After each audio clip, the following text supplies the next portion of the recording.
O capítulo 6 a 9 fala sobre o dilúvio, né? Noé, também a história de Noé e a família.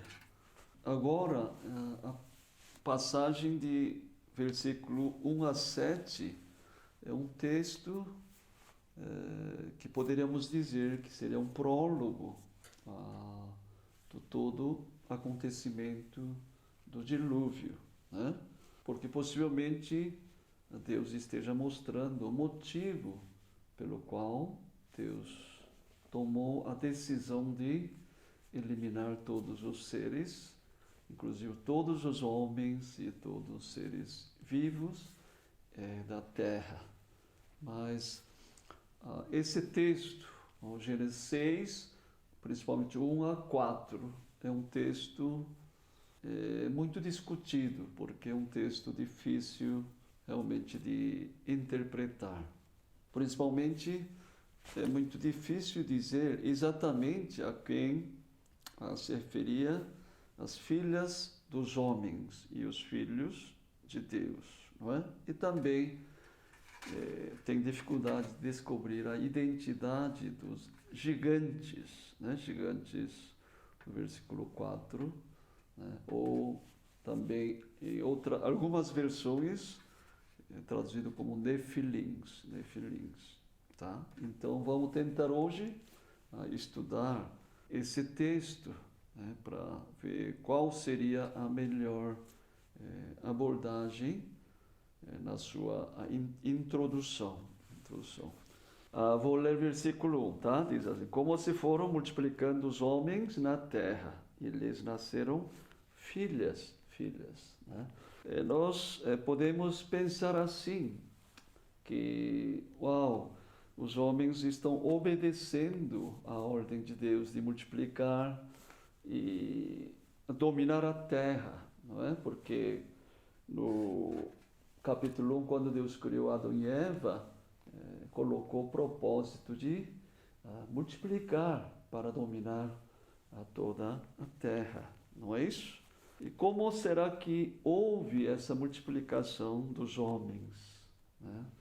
Nós podemos ver no capítulo 5, né, quando fala sobre a genealogia do Adão, né? E nós vemos que Adão gerou Sete, né, terceiro filho, no lugar de Abel, aos 130 anos. 130 anos. E a Bíblia fala aqui no versículo 3, né? Diz assim: viveu Adão 130 anos, gerou um filho à sua semelhança, conforme sua imagem, e lhe chamou Sete. Depois que gerou a Sete, viveu Adão 800 anos. Teve filhos e filhas. Os dias todos da vida de Adão foram 930 anos e morreu. Ele, depois de ter gerado Sete, ele viveu mais 800 anos.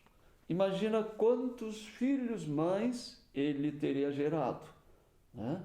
E seus filhos, novamente, muitos filhos e filhas, né? Aqui o capítulo 5 continua descrevendo, né, sobre descendentes de Adão, né? Então, nós podemos realmente concordar que na época de Noé, certamente havia muitas pessoas, né? Pessoas na terra.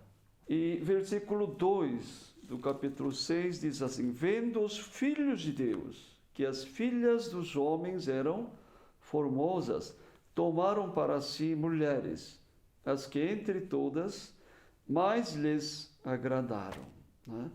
O que ele está dizendo aqui, o autor está dizendo, é que havia os filhos de Deus e eles viram que as filhas dos homens eram bonitas, formosas, e eles pegaram, né, escolheram para si as mulheres que agradaram-lhes, né? Isso é estranho, né? Isso é estranho, porque já aqui nesses dois versículos nós podemos ver que os filhos de Deus tinham mais poder, porque eles podiam escolher a mulher que eles queriam. Então, nós podemos ver isso. Não são todas as pessoas que podem fazer isso. Escolher aquela pessoa, aquela mulher que ela quer para casar, no caso, né? E uma dificuldade também, outra dificuldade seria versículo 4, né? Ora, naquele tempo havia gigantes na terra, que na outra versão traduzida como Nefilins. E também depois, quando os filhos de Deus possuíram as filhas dos homens, as quais lhes deram filhos, estes foram valentes, varões de renome na antiguidade. Né? Quem será que, então, esses gigantes na terra? Quem são esses valentes ou varões de renome na antiguidade? Não é? Dúvida. Então, tem havido pelo menos 3 abordagens, 3 teorias para tentar encontrar a interpretação mais precisa desse texto, né? E a primeira abordagem é a abordagem mais tradicional, a abordagem defendida pelo Agostinho, Lutero e Calvino, olhar o Filho de Deus como descendentes de Sete, né? Seriam descendentes santos, né? De um grupo de pessoas que têm temor a Deus, enquanto que descendentes, filhas dos homens, se referiam a descendentes de Caim, né? Descendentes de Caim. Seriam descendentes ímpios. Se a gente olhar no capítulo 4, né? Parte final do capítulo 4, aparece a genealogia, né? Os descendentes de Caim, onde mostra o povo, o grupo de pessoas que não temem a Deus, né? E eles constroem um mundo separado de Deus, né? Agora, de certo modo, essa teoria faz sentido, né? Porque nós podemos ver através desses 2 capítulos, né? Capítulo 4 apresentando famílias de Caim, enquanto que no capítulo 5 a família de Sete, não é? Essa divisão é muito clara, Então, aqui o capítulo 6 seria a continuidade dessa divisão contrastante entre 2 linhagens, uma linhagem sagrada e outra linhagem ímpia, né? E o pecado particular seria uma mistura infeliz em casamento entre as 2 linhagens, né? A linhagem sagrada de Sete e a linhagem perversa de Caim. Agora, tem vários fatores contra. O principal, essa abordagem, é que na genealogia de Caim é só citado focando nos filhos, linhagem masculina, e não as filhas. Não menciona as filhas, enquanto que na genealogia de Sete, que aparece no capítulo 5, fala que eles geraram filhos e filhas, né? Outra abordagem, segunda abordagem, seria como na antiguidade havia senhores feudais ou reis fortes, eram considerados como divindades, né? Nós vemos isso no livro de Êxodo. Faraó, por exemplo, era considerado como uma divindade egípcia, né? Nós podemos ver isso no livro de Êxodo. E lá no livro de Êxodo nós vemos que Faraó é considerado como uma divindade do Egito pelo povo, né? Então aquela batalha entre Moisés, né, e o Faraó, ou melhor, a batalha entre o Javé com Faraó. Seria a divindade de Israel, que é Javé, contra a divindade do Egito, que seria o Faraó. Né? Então, esses senhores feudais, reis fortes, na verdade, eram como filhos de Deus. Né? Filhos de Deus. Isso seria uma outra abordagem. E a terceira abordagem defende que os filhos de Deus indicam os anjos caídos. Né? E as filhas dos homens são filhas dos homens.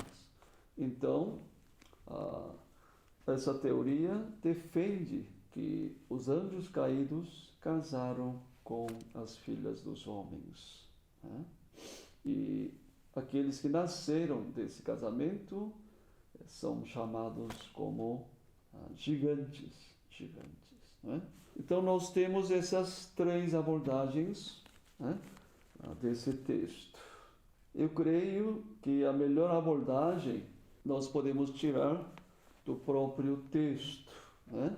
Eu creio que a melhor interpretação do texto é a interpretação baseada nos textos bíblicos, porque nós sabemos que a maior autoridade é a Bíblia, que são palavras de Deus. Né? E outros livros, na verdade, são para consultar, né? Consultar.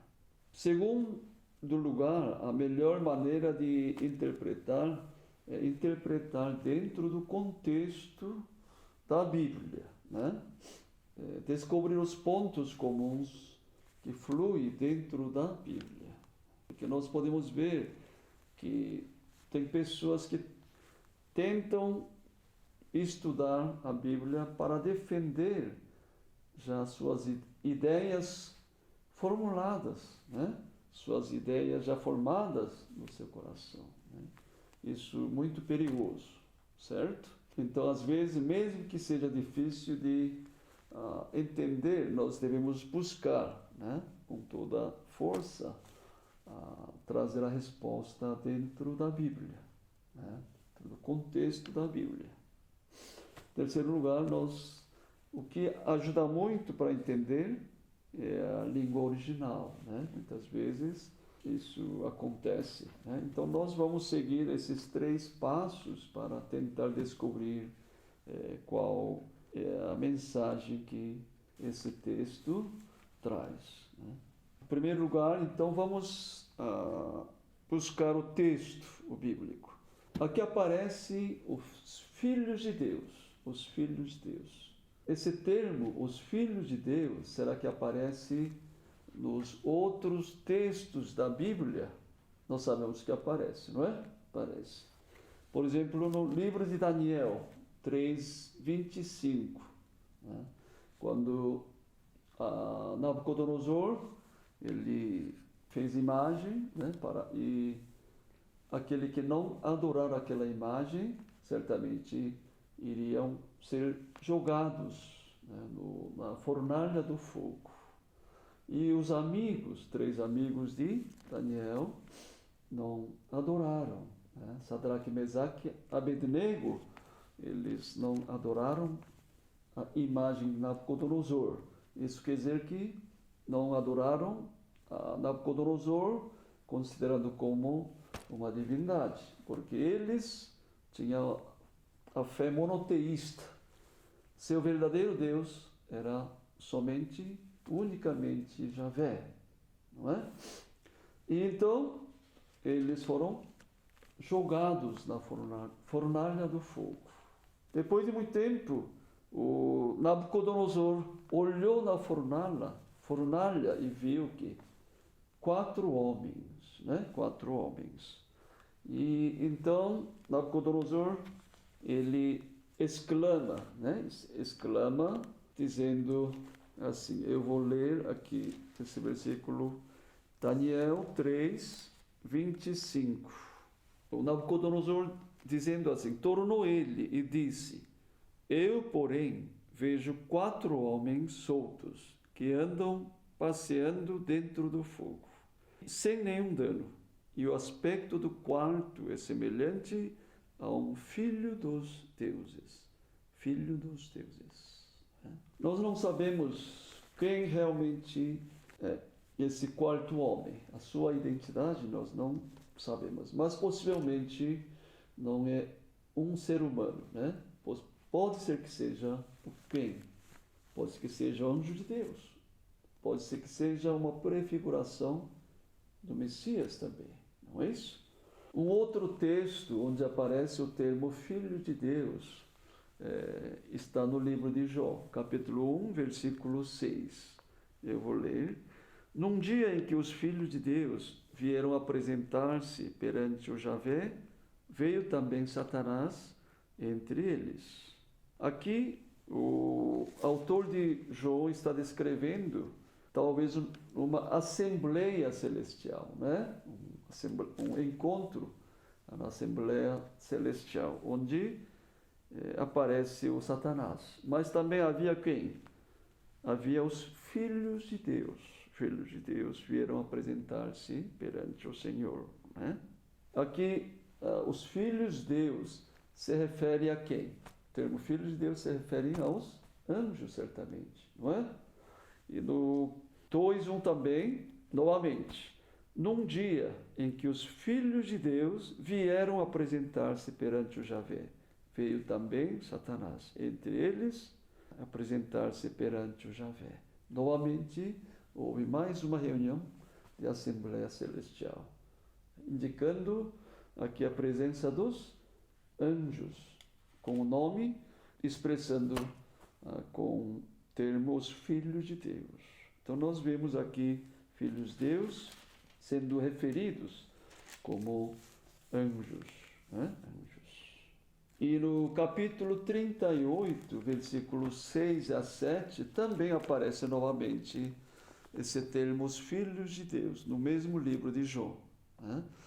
Então, diz assim: sobre que estão fundadas as suas bases, ou quem lhe assentou a pedra angular? Quando as estrelas da alva, juntas, alegremente cantavam e rejubilavam todos os filhos de Deus. Novamente se referindo aos anjos. Né? O termo filho de Deus aparece também no livro de Oséias. Tá? Nesse caso, o profeta Oséias se refere ao povo de Israel. Tá? Filho de Deus, vivo, se referindo ao povo de Israel. No Oséias 1, versículo 10 a 11, diz assim: todavia o número dos filhos de Israel será como a areia do mar, que se não pode medir, nem contar. E acontecerá que, no lugar onde se lhes dizia, vós não sois meu povo, se lhes dirá, vós sois filhos do Deus vivo.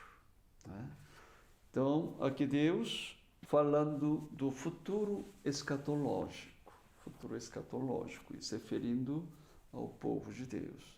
Mas a gente vê aqui, maioria das vezes onde apareceu o termo filho de Deus, estavam referindo aos anjos, não é? Agora, olhando através do contexto, não é? Aqui voltando novamente para Gênesis 6. Primeiro, o versículo 1, como se foram multiplicando os homens na terra e lhes nasceram filhas. Aqui a palavra homem em hebraico é Adão, né? Então, a tradução seria filhas de Adão, né? Não filhas de Caim. Se realmente queria dizer que, se referindo às filhas de Caim, né, teria colocado como descendentes de Caim, não filhas de Adão, né? Adão engloba tanto descendentes do Caim quanto descendentes do Sete, não é isso? Então, contextualmente está errado, né? Uma outra dúvida, então, será que todos os filhos de Sete eram santos, todas as filhas de Caim eram ímpias. Não pode ser verdade, não é? Não pode ser verdade. Porque no versículo posterior, no versículo 12, diz que a terra estava corrompida à vista de Deus e cheia de violência. Deus está dizendo que tanto o descendente de Caim quanto o descendente de Sete, todos estavam corrompidos, não é? Então, separar pelos descendentes, né? Separar, isso não estaria certo pelo contexto. Separar em dois grupos, né? Uma outra observação seria quando os filhos de Deus viram as filhas dos homens, eles viram que elas eram formosas, bonitas, né? E se a gente considerar que as filhas de homens eram formosas, será que suas filhas de Caim eram formosas? E as filhas de Sete? Também não tem como explicar, né? E uma outra observação, né? Observação é que se os filhos de Deus fossem todos justos, santos, né? E as filhas dos homens eram ímpias, como nós explicamos, né? O dilúvio, onde matou todos eles, porque isso não acontece, né? Você lembra a oração de Abraão, quando ele orou pela Sodoma e Gomorra, né? Pede para Deus, se Senhor achar, né, 50 justos, não iria poupar, né, toda a cidade. E Deus falou que iria poupar, né? E depois ele vai diminuindo, né? Porque ele achou que não ia conseguir encontrar 50 justos. E no fim ele pede, se o Senhor achar 10 justos, o Senhor não ia matar os justos com ímpios? Aí Deus falou, sim, eu não vou matar justos com ímpios, né? De acordo com esse princípio, essa interpretação de que as filhas de Caim eram linhagem ímpia, eram ímpias, certamente não tem o fundamento, né? Não tem fundamento. Agora, uma outra observação que nós podemos ver aqui, o versículo 4, né? Versículo 4, aparecem os gigantes, certo? E esses gigantes em hebraico é Nefilim. Nefilim vem do verbo nafal. Nafal significa cair. Então, Nefilim, traduzindo literalmente, são caídos. Mais uma vez, defendendo que podem significar anjos caídos do céu, né? E tem alguns textos do Novo Testamento que insinuam isso, né? Insinuam que esses filhos de Deus se refiram ao anjos caídos. Por exemplo, segunda carta de Pedro, né?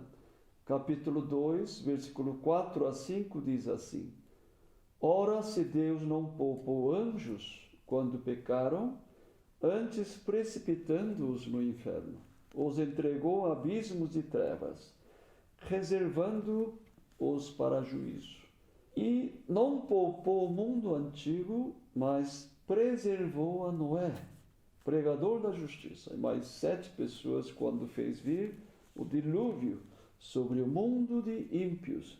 Aqui a gente, observando, né, esses dois textos, Pedro está ligando anjos caídos, né, anjos que pecaram, com o quê? O mundo antigo, a época de Noé, quando fez vir o dilúvio. É um forte argumento de que esse termo, os filhos de Deus, se refiram a anjos caídos na época de Noé. Livro de Judas, versículo 6 também, não é? Diz assim: E os anjos E a anjos, os que não guardaram seu estado original, mas abandonaram o seu próprio domicílio. Ele tem guardado sob trevas, em algemas eternas, para o juízo do grande dia, como Sodoma e Gomorra e as cidades circunvizinhas. Aqui é interessante porque o Judas, ele lembra que haviam anjos que abandonaram o seu estado original, próprio domicílio, referindo a anjos caídos, e ligam esses anjos com Sodoma e Gomorra, com o juízo de Deus. Não é interessante? Possivelmente, também Judas esteja falando sobre anjos decaídos na época de Noé. Então, nós podemos afirmar que esses gigantes na terra, que certamente foram produtos do nascimento entre os anjos decaídos e as filhas dos homens. Na verdade, essa abordagem foi defendida pelos vários pais da igreja. Por exemplo, Filó de Alexandria, Justino Mártir, Tertulian e Ambrosio. E próprio o Joséfos, que era o historiador da história do Israel, que ele interpretou que os filhos de Deus eram anjos, na verdade. Hoje em dia há muitos teólogos defendendo essa abordagem, por exemplo, Keil Delich, Mary Lungor e vários outros. Mas qual é a dificuldade de aceitar essa abordagem, de que os filhos de Deus, na verdade, eram anjos? Porque nós não aceitamos que anjos podem casar, não é? Anjos podem casar com homens.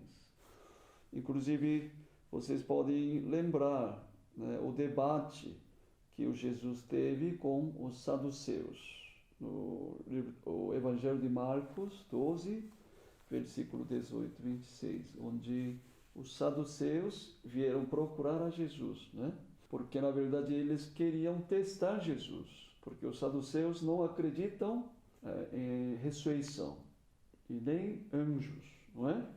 Então, os saduceus lançam pergunta para Jesus, usando aquela lei de Levirato, que havia 7 irmãos e o primeiro irmão casou, mas ele morreu antes de dar filhos. Então, pela lei do Levirato, o segundo casou com a sua cunhada, mas também morreu sem dar filhos. É assim por diante. Todos morreram sem ter filhos. E lá no céu, então, depois de todos mortos, inclusive a mulher, quem seria o verdadeiro marido daquela mulher? Isso foi a pergunta com armadilha com Jesus. E Jesus fala o quê? Que lá no céu não há casamento. Lá no céu não há casamento.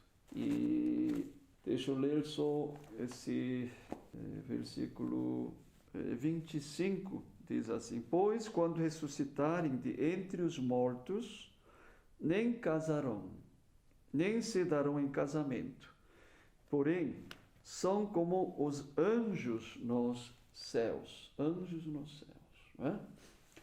Então, pessoal, nós, todos nós, normalmente pensam que os anjos não casam. Então, nós temos esse conceito. E, certamente, de acordo com a afirmação de Jesus Cristo, anjos não casam. Mas anjos que estão onde? Claramente aqui diz: porém, são como os anjos nos céus. Anjos nos céus não casam. Mas anjos decaídos, será que não podem casar? Essa é a grande dúvida, não é? Grande dúvida. Mas, por exemplo, se a gente olhar Gênesis 19, nós vemos o quê? Dois anjos apareceram a Sodoma, né? Na cidade de Sodoma. E Ló leva eles, comem junto com eles, conversam junto com eles. E ainda os habitantes de Sodoma, eles queriam abusar os anjos, né? Abusar de que maneira? Tendo relações sexuais com os anjos, né? Não é interessante? Talvez nossa maior dificuldade vem por não entendermos o contexto do mundo pré-diluviano, né? Porque, como nós vimos, os homens viveram mais de 800 anos. Por exemplo, Adão viveu até 930 anos, não é? E todos os seus descendentes tiveram uma vida longa. A qualidade da vida daquela época era muito mais superior do que nossa época, não é? E cientistas criacionistas têm afirmado de que o mundo e ecossistema daquele tempo era muito mais superior e melhor do que hoje, não é? Então eles defendem o quê? A presença dos dinossauros também, não é? E por outro lado, também nós devemos olhar admitindo que o mundo era algo mais sobrenatural, né? Mundo de Gênesis, principalmente do capítulo 1 a 11, eu creio que seja muito mais sobrenatural. Por que eu acho isso? Porque Deus, que é Espírito, Ele criou céus e a terra, e Ele também o quê? Criou o Jardim do Éden. E Ele viveu pessoalmente com Adão e Eva. Não é? Então, se olhar dessa perspectiva, a descida dos anjos, né, do céu, né, anjos decaídos para a terra, para casar com as filhas dos homens, não seria algo muito estranho, não é? Então, essa terceira abordagem que eu pessoalmente defendo, porque eu creio que é muito mais próximo da interpretação literal, interpretação contextual e também o que o hebraico também defende, né? Tá bom?